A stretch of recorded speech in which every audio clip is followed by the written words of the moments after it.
សំពះព្រះខែអកអំបុកនិងសម្រក់ទានជ័យផ្សងទឹកភ្លៀង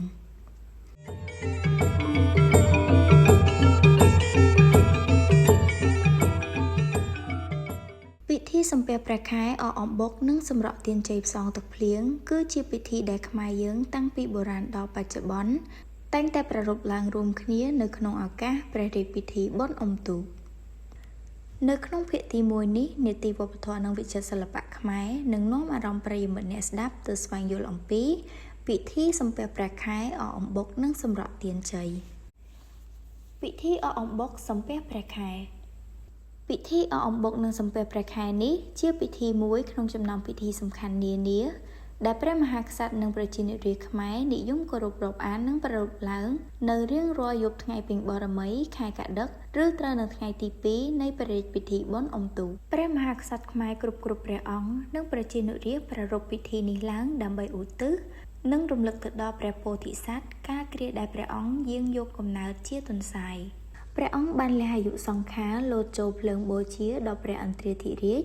ដើម្បីបំពេញទានបរមីសម្រាប់នៅការត្រាស់ដឹងជាព្រះសម្ពុទ្ធកាលនោះព្រះសម្មាសម្ពុទ្ធបរមគ្រូនៃយើងធ្លាប់កើតជាសត្វទន្សាយកាលពីព្រះអង្គមិនទាន់ត្រាស់ជាព្រះពុទ្ធគ្រានោះព្រះឥន្ទបានយាងចុះមកហើយនិមិត្តខ្លួនជាតាព្រហ្មម្នាក់នៅចំពោះមុខទន្សាយនោះហើយក៏ពោលពាក្យឡើងថាជីវិតខ្ញុំនឹងខ្សែជាមិនខានបើគ្មានអាហារបរិភោគនៅពេលនេះពេលនោះឯងទន្សាយជាតួអង្គព្រះពោធិសត្វនៃយើងបានពោលវាចាតបយ៉ាងនេះថាខ្ញុំមានតែសាច់ហើយនឹងឈាមប៉ុណ្ណោះបើអ្នកចង់បានចូលអ្នករកអូសមកបង្កាត់ទៅចុះខ្ញុំនឹងលោតចូលភ្លើងឲ្យបានជាអាហារបរិភោគគ្រាន់តែលើដូច្នេះព្រះឥន្ទក៏ទៅបង្កាត់ភ្លើងភ្លាមចំណែកឯទន្សាយក៏លោតចូលភ្លើងភ្លាមតែម្ដងដែលមិនបង្អង់យូរប៉ុន្តែដោយអំណាចនៃសេចក្តីជ្រះថ្លានិងការបរិច្ចាគដ៏អស្ចារ្យរបស់ទន្សាយព្រះឥន្ទក៏ហោះទៅទ្រមិនឲ្យភ្លើងឆេះរងមួយសរសៃឡើយលំដាប់នោះព្រះឥន្ទក៏ហោះទៅឋានសួគ៌ដើម្បីយកថ្មកែមនោសិលាទៅគូសរូបទន្សាយនៅរង្វង់ព្រះច័ន្ទដែលជាហេតុនាំឲ្យមានរូបទន្សាយជាប់ក្នុងរង្វង់ព្រះច័ន្ទចាប់តាំងពីពេលនោះរហូតមកមនុស្សគ្រប់រូបក៏មើលឃើញទន្សាយច្បាស់នៅថ្ងៃទី15កើតពេញបរមីរឿងរ៉ាវព្រះពោធិសត្វនេះហើយដែលនាំឲ្យអ្នកស្រុកតែងតែប្រារព្ធពិធីនេះជារៀងរាល់ឆ្នាំនៅតាមវត្តអារាមភូមិស្រុកនិងទីប្រជុំជននានាដោយមានចេកអំបុកទឹកដូងផ្លែឈើជាដើមដើម្បីរំលឹកដល់ព្រះពោធិសត្វយោងទៅតាមអត្ថបទសំពះព្រះខែអកអំបុកសរសេរដោយលោកសាស្ត្រាចារ្យអង្គជូលៀនបានពន្យល់អំពីមូលហេតុដែលដូនតាខ្មែរយើងយកពាក្យសំពះព្រះខែនិងអកអំបុកមកបញ្ចូលគ្នាជាដំបូងយើងត្រូវយល់អំពីអកអំបុកជាមុនសិនអំបុកត្រូវតែជាស្រូវថ្មីដែលទើបនឹងច្រូតជាទូទៅបើទឹកភ្លៀងមានធម្មតាស្រែភាគច្រើនតែនិយមធ្វើស្រូវធ្ងន់ហើយអាចជាពេលគេចាប់ផ្ដើមច្រូតស្រូវនៅពាក់កណ្ដាលខែកត្តិក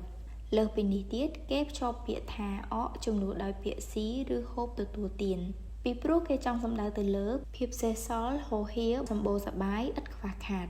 បើយើងប្រៀបធៀបទៅព្រះខែពេញបរមីពាក្យបេព្រោះពាក្យសំស្ក្រឹតបូប្រែថាពេញលេញហើយមានន័យថា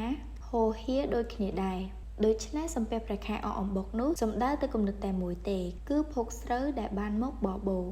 យើងតែងសង្កេតឃើញនៅតាមវត្តអារាមនានាក្នុងស្រុកយើងតែងតែធ្វើជានិច្ចអំពីអកអំបុកសំពះព្រះខែនេះព្រោះយើងមានគំនិតមួយទៀតតាក់ទងទៅនឹងភោគផលស្រូវដែរ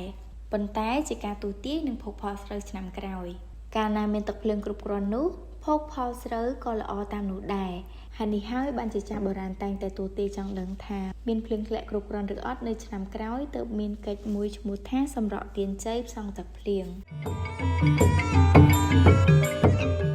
កិច្ចពិធីនេះប្រារព្ធឡើងក្នុងគោលបំណងព្យាករណ៍ទុកមុននៅទឹកភ្លៀងក្នុងឆ្នាំមួយខាងមុខដោយបែងចែកជាដើមឆ្នាំកណ្ដាលឆ្នាំនិងចុងឆ្នាំអ្នកស្រុកជឿថាអាចដាក់ពូជស្រូវឬរើសពូជដំណាំឲ្យត្រូវនឹងទំនាយដើម្បីជៀសវាងការខូចខាតប្រាក់កាសនិងពេលវេលា